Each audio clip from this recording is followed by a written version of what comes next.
I'm back at cooking Korean dishes, because it's the summer and I have more free time. Yay!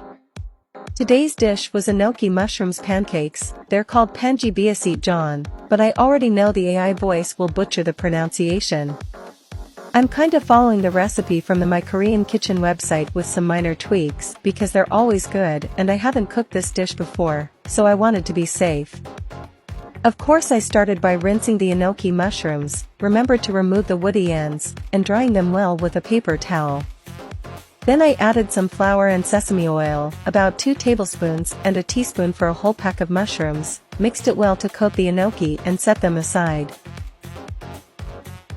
The actual pancake batter is really simple. You crack and beat 2 eggs, or more or less depending on how many mushrooms you have. You add some vegetables, I used carrots and onion, season with salt and pepper, mix it well and it's done.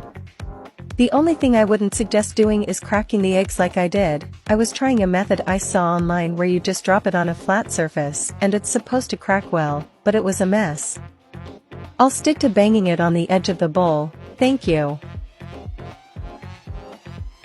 Once the batter is done, you can add the enoki mushrooms, mix them in and let them soak the mixture for a little bit before scooping them about a spoonful at a time into a hot oiled pan and let them cook on both sides for a while. I haven't really timed how much it took, but once they stay in shape when you touch them and have a good color at the bottom, they're ready to be flipped, basically. These measurements made about twice as much as you see on my plate, and my mum and I had them for dinner, although they're technically supposed to be a side dish. They turned out to be pretty hard to bite into pieces due to having the long enoki mushrooms inside that wouldn't be cut, so I'd suggest either cutting them up into small pieces with a knife before eating, like my mum did, or eating them in one bite, like I did once I gave up trying to bite them.